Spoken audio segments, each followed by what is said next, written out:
Hi everyone, welcome back to Vinusha Sweet Home. This is Usha. Welcome to another cooking video. ఈ వీడియోలో నేను మీకు capsicum మష్రూమ్తో మంచి restaurant స్టైల్లో రెసిపీని అయితే చూపించబోతున్నాను. సో వీడియోని చివరి వరకు చూసి వీడియో నచ్చితే తప్పకుండా లైక్ చేసి మన ఛానల్ని సబ్స్క్రైబ్ చేసుకోవడం అస్సలు మర్చిపోకండి. ఇంకెందుకు లేట్ ప్రాసెస్ని స్టార్ట్ చేసేద్దాం. సో ఫస్ట్ అయితే మనము ప్యాన్ పెట్టేసుకొని ఇందులోకి 2 టేబుల్ స్పూన్స్ ఆఫ్ ఆయిల్ని యాడ్ చేసుకోవాలి. ఆయిల్ కొంచెం హీట్ అయిన తర్వాత ఇందులోకి మనము హోల్ గరం మసాలాని యాడ్ చేసుకోవాలి.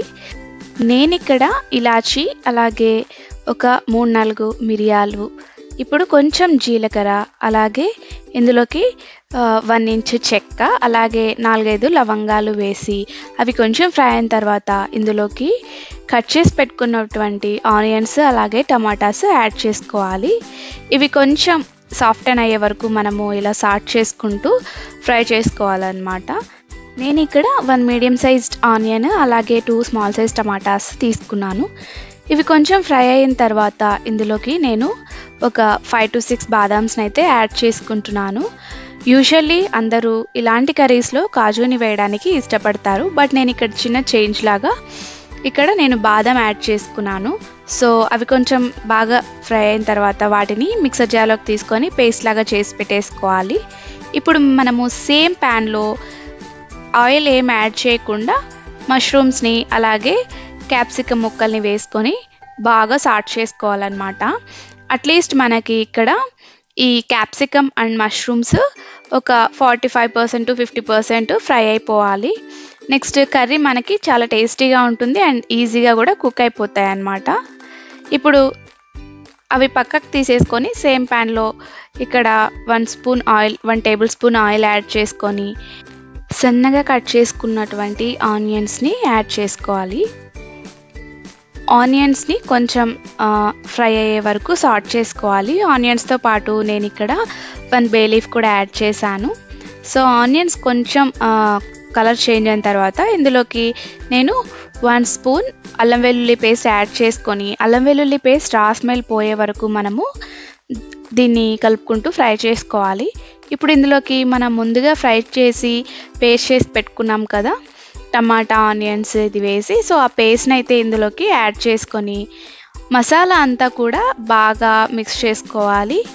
ఇప్పుడు ఇందులోకి మనము చిటికెడు పసుపు, అలాగే రుచికి సరిపడినంత కారం, అలాగే 2 స్పూన్స్ ధనియా పౌడర్ని కూడా యాడ్ చేసుకోవాలి. అలాగే ఇందులోకి 1/4 స్పూన్ జీరా పౌడర్, అలాగే 1/4 స్పూన్ గరం మసాలాను కూడా నేను ఇక్కడ యాడ్ చేసుకుంటున్నాను.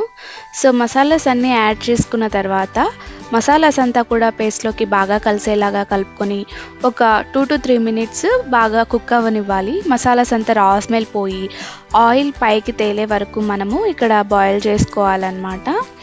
ఇవన్నీ బాగా కలిసిపోయిన తర్వాత ఇందులోకి మనము ముందుగా సాట్ చేసి పెట్టుకున్నాం కదా మష్రూమ్స్ అండ్ క్యాప్సికమ్ని, వాటి ముక్కల్ని వేసుకొని బాగా మిక్స్ చేసుకోవాలి.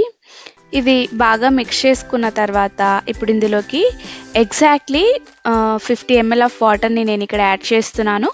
మీకు కర్రీ ఇంకొంచెం ఎక్కువ కావాలి అనుకుంటే గ్రేవీ మీరు 100 ml వరకు కూడా వాటర్ని యాడ్ చేసుకోవచ్చు. అంతకంటే ఎక్కువ యాడ్ చేస్తే అంత కర్రీ టేస్ట్ బాగోదు.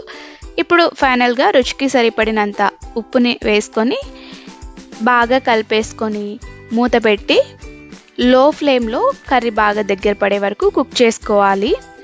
ఇప్పుడు ఇందులోకి 1 ఇంచ్ బటర్ ముక్కని యాడ్ చేసుకుంటున్నాను, అలాగే కొత్తిమీరని యాడ్ చేసుకుంటున్నాను అన్నమాట కట్ చేసుకొని. సో ఇప్పుడు బాగా కలిపేసుకొని స్టవ్ ఆఫ్ చేసేసుకోవటమే. ఇంతే అండి, ఎంతో easy and tasty capsicum mushroom curry ready అయిపోయినట్టే.